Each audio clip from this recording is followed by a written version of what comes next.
there's a subject you've talked about so many, many times, but it keeps coming back and back in people's questions and preoccupations, and that is the subject of fear. Do you want to talk about that? It's rather complicated subject.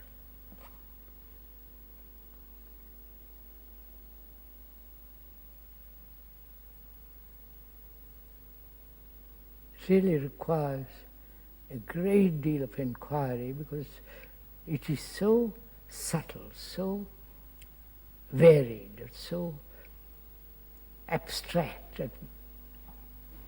and also it is actual too, though we make it into an abstraction.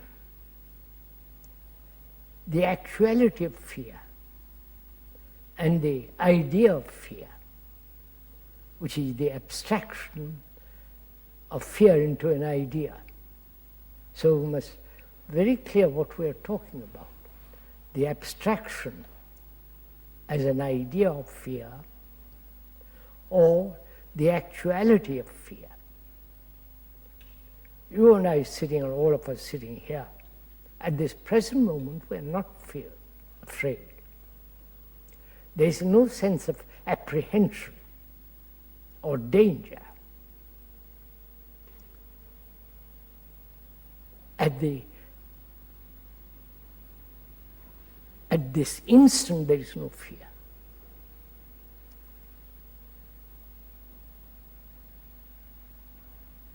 So fear is both an abstraction as an idea, as a word, and also the fact. First of all, let's deal with these two. Why do we generally make an abstraction of things? Why do we see something actual and then turn it into an idea? Is it because the idea is easier to pursue, or is the idea is our conditioning, or we are educated to ideas or in ideas, not educated to deal with facts? Why is this? Why is it that human beings throughout the world deal with abstractions? What should be, what must be, what will happen, and so on.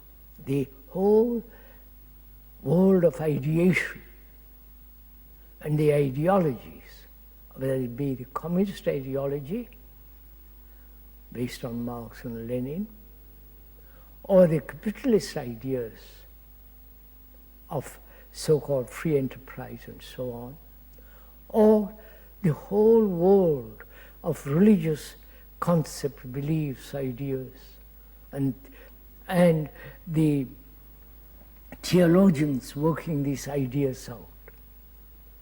Why is it that ideals have become so extraordinarily important? From the ancient Greeks, even before Greeks and so on, ideas prevailed. And now, even now, ideals separate man, and they bring wars, all kinds of. Why do human beings, or why do the brain of human beings operate this way? Is it because they cannot deal with facts directly, and so escape subtly into ideations? If one sees ideas, the ideas are really very divisive factor.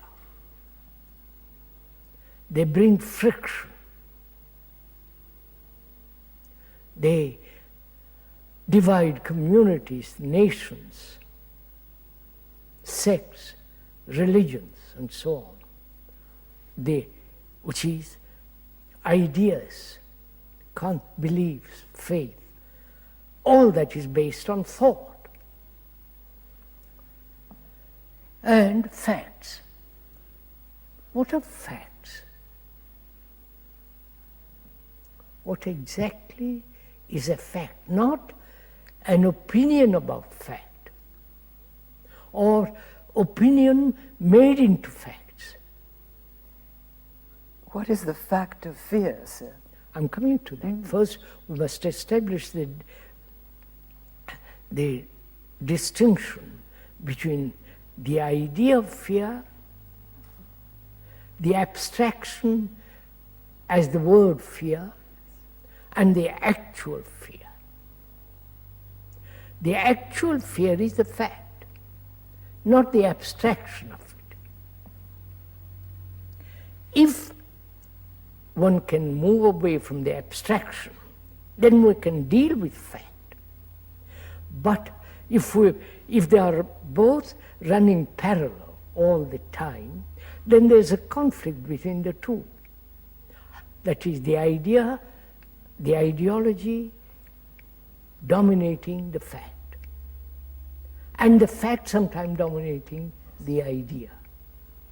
Most people would say that the fact of fear is the very painful emotion of fear. Now let us look at that, Yes. not the idea of fear.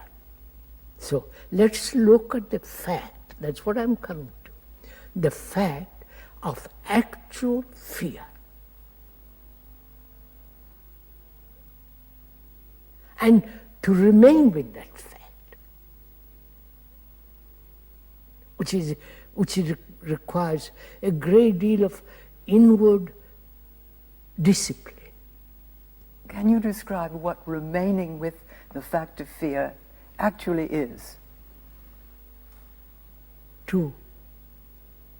It's like holding a jewel, an intricate pattern by an artist who has brought this extraordinary jewel. You look at it. You don't condemn it. You don't say how beautiful and run away with words, but you are looking at this extraordinary thing put together by hand, by a cunning fingers and the mind the brain that has brought this. You're watching it, you're looking at it, you're turn it round, look at it various sides, the back and the front and the side, and you never let it go. Do you mean that you just feel it very acutely, very sensitively, with great care? Care, that's what happens. But you feel it, because of it's an course, emotion. you have the feeling of beauty, the feeling of the intricate pattern and the sparkle of the brightness, the sparkle of the jewels and so on. So can we deal with the fact of fear and look at it that way? Not escape. Not say, well, I don't like fear, get nervous and apprehensive and suppress it, or control it, or deny it, or try move it into another field. If we can do all that, just remain with that fear. So fear then becomes an actual fact, which is there, whether you are conscious of it or not, whether you have hidden it very, very, very deeply, is still there.